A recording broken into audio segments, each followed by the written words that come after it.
Hello tout le monde, j'espère que vous allez bien. On se retrouve aujourd'hui pour une nouvelle vidéo Plan With Me du mois d'avril. Alors ce mois-ci, j'ai eu plein de soucis pour ne pas changer.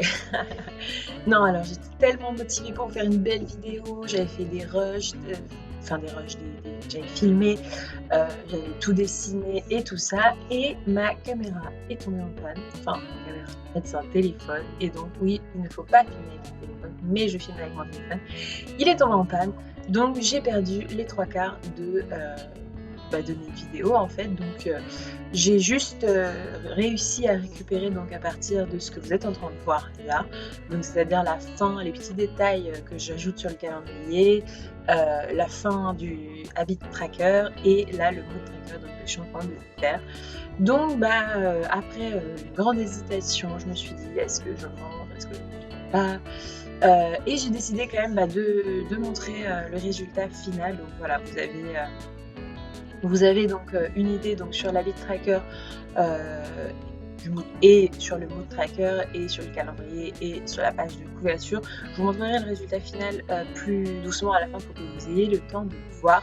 Et si vous voulez voir plus doucement entre guillemets, vous aurez bien entendu les photos sur mon Instagram @lily_et_léonie. Je vous mets tout ça en barre d'infos. Là, je suis donc en train de faire le gratitude log. Je m'avance un petit peu. Donc le gratitude log, c'est très simple, hein, une ligne par jour. Et donc chaque jour, je viens écrire une raison qui m'a rendue heureuse, une raison pour laquelle je suis, comment on dit, grateful. Comment on dit, je ne sais pas, une raison de remercier le monde et la vie par jour. Vous l'aurez compris, hein, le thème ce mois-ci, c'est les coquelicots. J'avais envie d'un thème un peu fleuri, floral. Oh là là, il est 11h du matin quand j'enregistre cette voix et je suis pas bien réveillée, je crois. Donc j'avais envie de quelque chose d'un petit peu fleuri pour ce mois d'avril, puisque c'est le mois du printemps. Et je dis ça, mais le printemps c'est fin mars. Je vous l'ai dit, je vais pas réveiller, c'est pas grave. C'est fin mars, mais voilà, en tout cas le vrai printemps il arrive quand même au mois d'avril, donc voilà. Je vais y arriver. Bon, en tout cas, comme du coup je trouvais ça un petit peu léger au niveau des pages du bullet journal classique, donc dans lequel je vous présente l'habit tracker, le mood tracker, le gratitude log, la master list. La master list, je vous rappelle le principe, l'idée c'est de faire vraiment une double page dans laquelle je vais pouvoir venir noter une espèce de to-do géante dans laquelle ensuite je vais venir piocher ce que je veux mettre dans mes to-do au quotidien. Donc voilà, vous avez le résultat final. Donc j'ai utilisé le principe donc, de la découpe de la première page. Ensuite, donc un calendrier.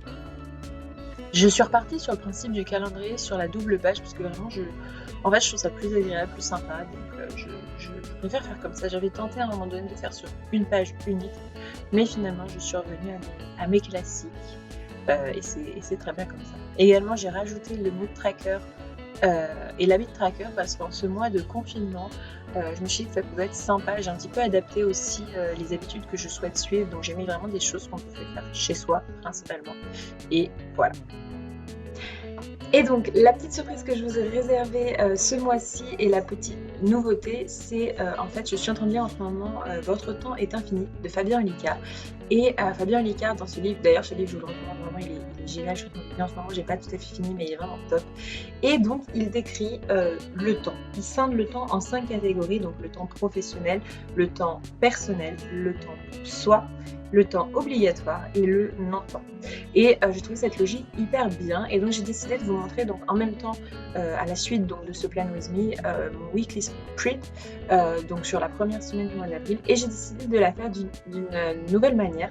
Donc en fait je vais commencer déjà par redéfinir dans chaque catégorie de temps, donc temps professionnel, temps personnel et temps pour soi, étant obligatoire, en fait, tout ce que moi, personnellement, je fais dans chacune de ces catégories. Donc, par exemple, sur le temps professionnel, bah, j'ai mis que je travaille en banque. J'ai mis ma chaîne YouTube parce que, voilà, en fait, il définit, en fait, Fabien Olicard, le temps professionnel comme une activité ayant pour finalité une rémunération.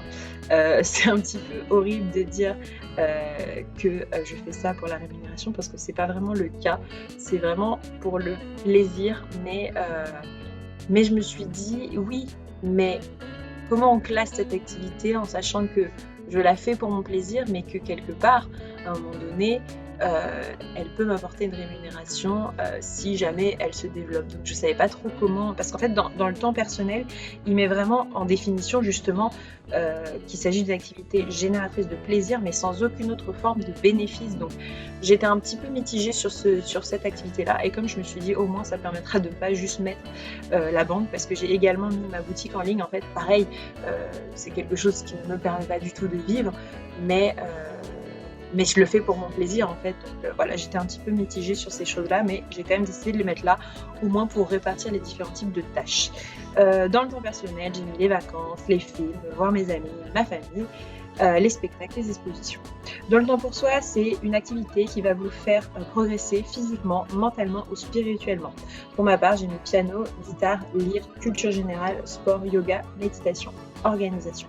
Et enfin, dans le temps obligatoire, vous avez toutes les activités vitales, activités obligatoires et donnant un sentiment négatif. Et moi j'ai ajouté, parce que lui dans son livre il ne met que négatif, et moi j'ai mis et ou neutre. Parce que par exemple, moi cuisiner pour moi je le mets presque dans du temps pour soi parce que j'adore cuisiner, c'est quelque chose qui me détend. Donc en fait, je le vois pas comme quelque chose d'obligatoire ou de négatif. Pareil, le ménage, alors ça va faire très cliché, mais moi, c'est pas quelque chose qui me dérange tant que ça de faire le ménage. Donc, je trouvais le fait que ça génère un sentiment négatif un petit peu fort. Donc, j'ai mis et ou neutre, mais voilà, c'est vraiment, je l'ai adapté comme ça, c'est le principe hein, toujours du bullet journal. Je l'ai aussi adapté pour moi. Et donc là, ce que vous allez me voir faire, c'est mon weekly sprint d'une manière un petit peu différente. C'est-à-dire que j'ai décidé de scinder la page en 6 colonnes.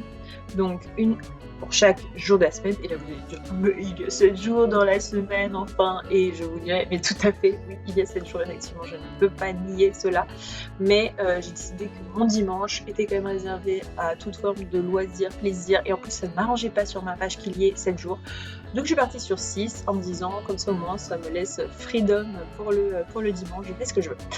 Donc cette page, 6 colonnes que je redivise ensuite en 2 lignes. 2 lignes, donc une sur la partie haute, vous allez le voir très bientôt. Je vais faire en fait je commence par mettre des petits stickers hein, parce que c'est important que ce soit joli.